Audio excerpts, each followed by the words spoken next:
Assalamualaikum warahmatullahi wabarakatuh. Bismillahirrahmanirrahim. Banyak yang tanya ke saya, caranya biar hati tenang itu apa sih, Pak? Dalam penderitaan. Segalau apapun dirimu, coba kamu rujuk ayat-ayat ini. Mungkin kamu bisa lebih tenang. Yang pertama surat Al-Insyirah. Ayat 5 sampai ayat 6. Yang bunyinya adalah fa inna ma'al usri yusra, inna ma'al usri yusra. Maka sesungguhnya bersama kesulitan itu ada kemudahan. Sesungguhnya bersama kesulitan ada kemudahan. Sesulit apapun hidupmu, sepahit apapun pengalamanmu, tidak usah khawatir. Pasti ada kemudahan. Bahkan ada penafsir, ada mufasir yang mengartikan setiap ada satu kesulitan, Allah akan memberikan dua kemudahan.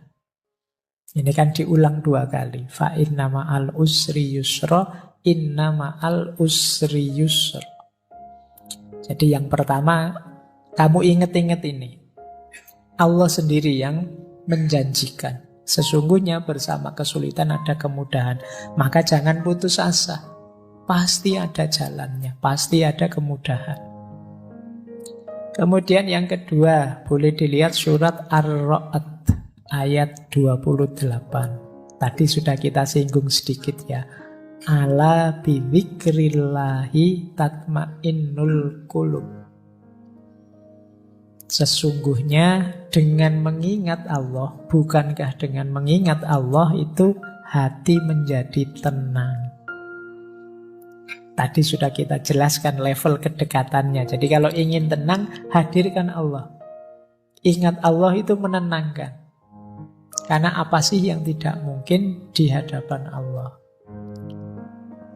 Terus, yang ketiga, kalau masih ada kebingungan-kebingungan, kekecewaan-kekecewaanmu karena keinginanmu tidak terpenuhi, boleh teman-teman merujuk surat Al-Baqarah ayat 216.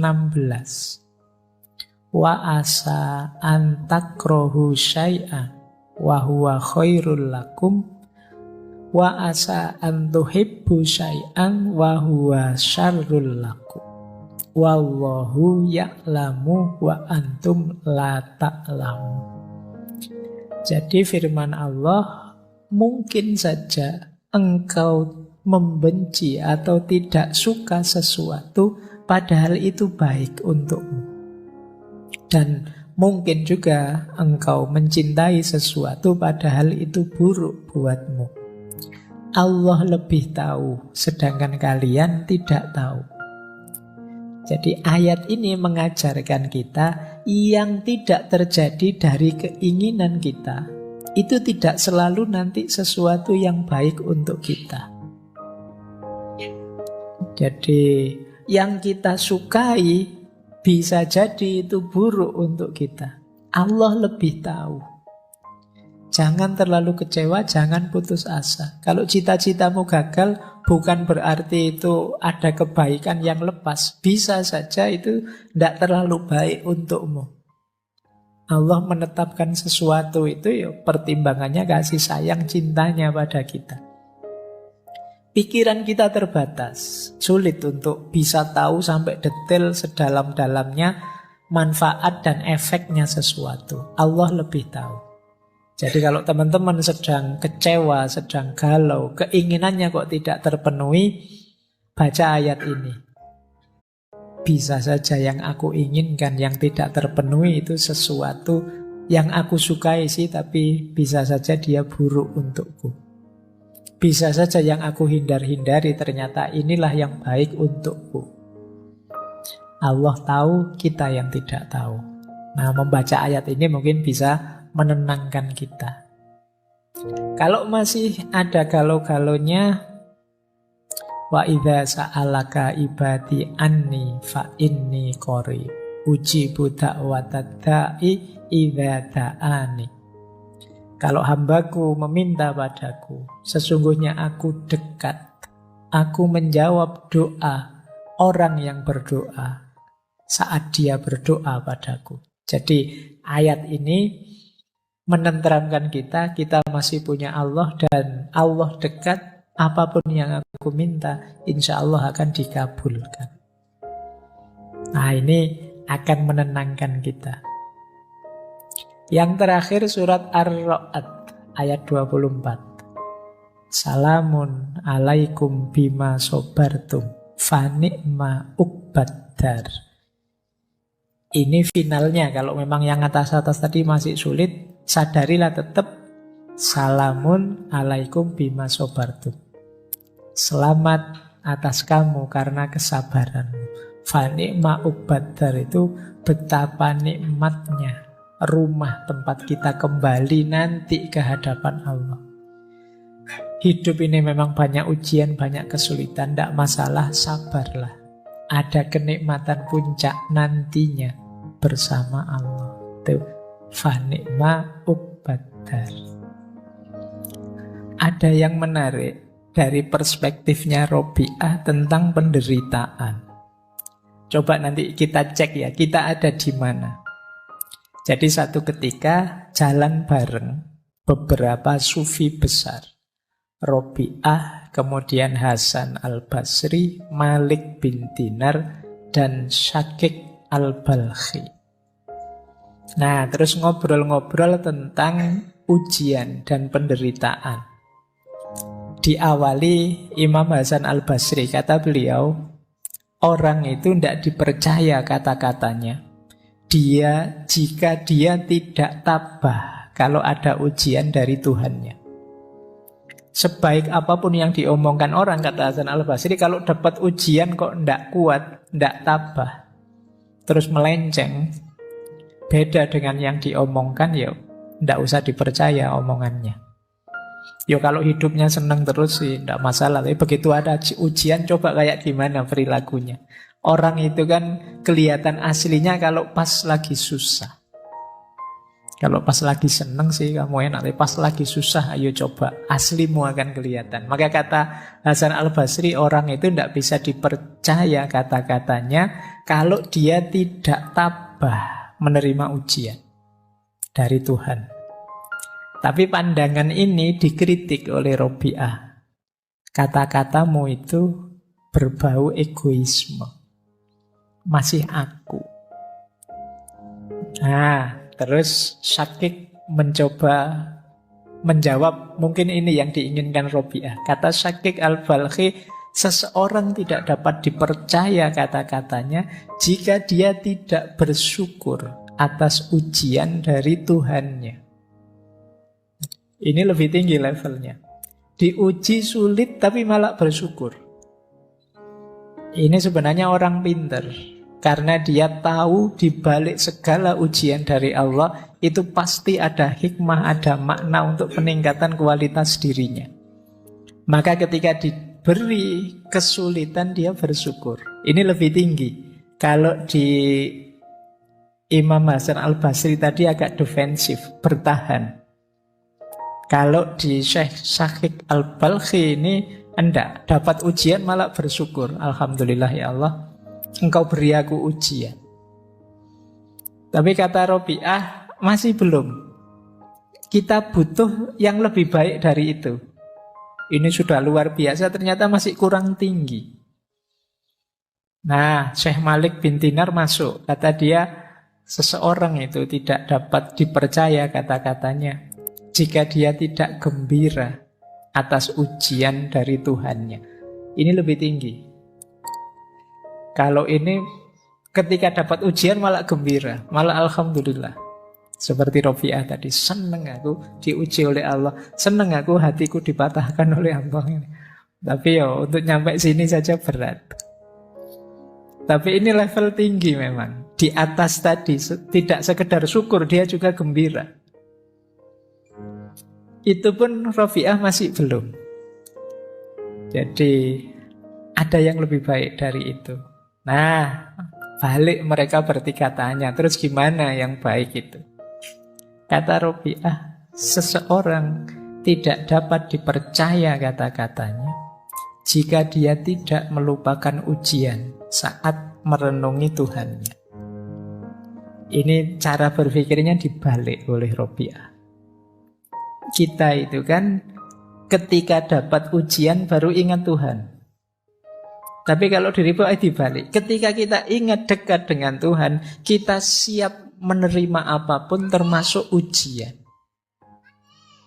Jadi orang di levelnya Robiah ini bahkan sebelum mendapat ujian, dia sudah ikhlas, sudah ridho. Ya Allah, engkau beri apapun aku siap. Yang paling pahit pun aku siap. Asal engkau tidak meninggalkanku. Ini yang saya bilang tadi, level cinta. Sulit orang seperti ini. Karena itu berarti dia tidak tidak minta yang sifatnya menyenangkan, menggembirakan. Yang dia minta hanya biar bisa dekat pada Allah. Kalau kita kan masih banyak permohonan macam-macam kepada Allah. Kalau Robiah tidak. Dia mintanya Allah saja. Nah, ini coba ya nanti kalian ada di mana. Kata Imam Syafi'i, ketika hatimu terlalu berharap kepada seseorang, maka Allah timpakan ke atas kamu pedihnya sebuah pengharapan. Supaya engkau mengetahui bahwa Allah sangat mencemburui hati yang berharap selain Dia. Maka Allah menghalangimu dari perkara tersebut agar kamu kembali berharap kepadanya. Ini coba kamu pahami maksudnya Imam Syafi'i ya. Orang itu bisa patah hati karena dia kecewa pada orang lain. Kekecewaan ini muncul karena sebelumnya ada harapan pada orang lain itu. Kalau kamu tidak terlalu berharap, ya tidak terlalu kecewa. Semakin besar harapan, semakin besar kekecewaan.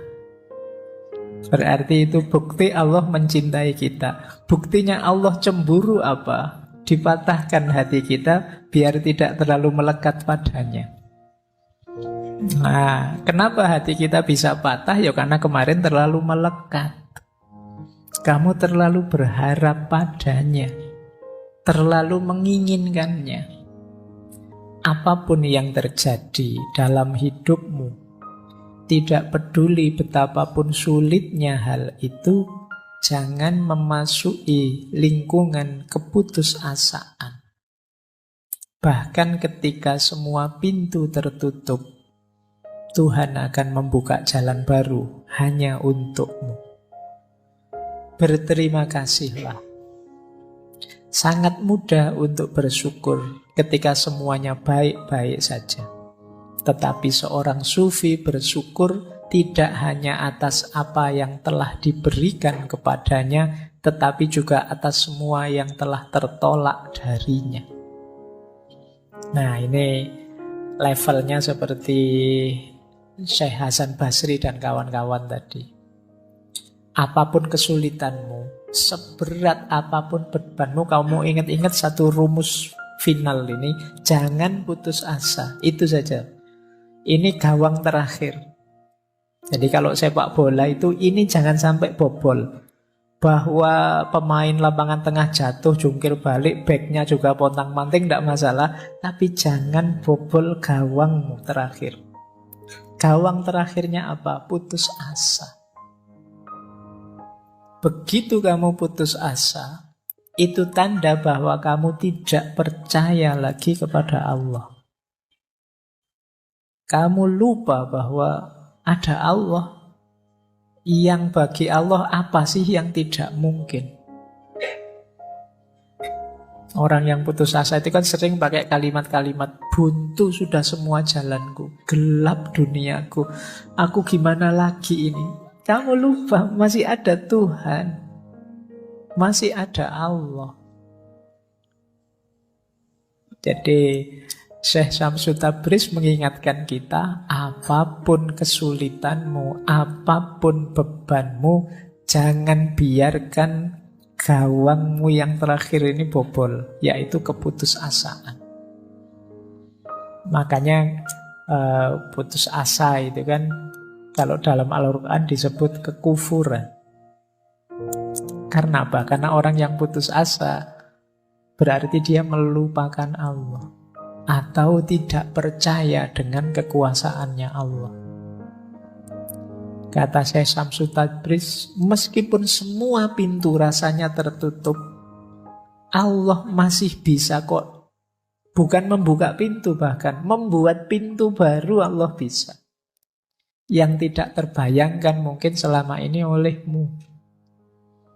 Jadi, tidak mungkin Pak lewat ini, lewat itu, lewat ini. Jalan yang saya hitung itu tidak ada yang beres. Itu kan hitunganmu. Jadi, bagi Allah apa yang mustahil? Wong dari Masjidil Haram ke Masjidil Aqsa, dari Masjidil Aqsa ke Sidratul Muntaha, yuk bisa. Dalam waktu semalam. Meskipun di medsos banyak orang yang mendebat, masuk akal. Masa namanya mukjizat ya memang tidak masuk akal. Kalau masuk akal ya tidak mukjizat namanya. Jadi memang tidak harus masuk ke akalmu. Kalau bisa terjangkau oleh pikiranmu, oleh akalmu itu masih biasa. Wong ini peristiwa luar biasa kok. Jadi banyak kemarin saya baca di medsos itu. Naik ke langit ke-7, langit itu apa? Pikirannya kan aneh-aneh. Jadi tidak masuk akal saya. Ya memang tujuannya tidak untuk dimasukkan akal. Akalmu tidak nyampe. Jadi ini peristiwa luar biasa kalau definisinya khorikul adah, beda dengan adat. Memang tidak cocok dengan hukum alam sunatullah sain yang kamu pelajari. Itulah mengapa disebut mukjizat. Jadi memang ada mode polanya sendiri yang berbeda dengan pola saintifik yang selama ini kamu pelajari. Baik.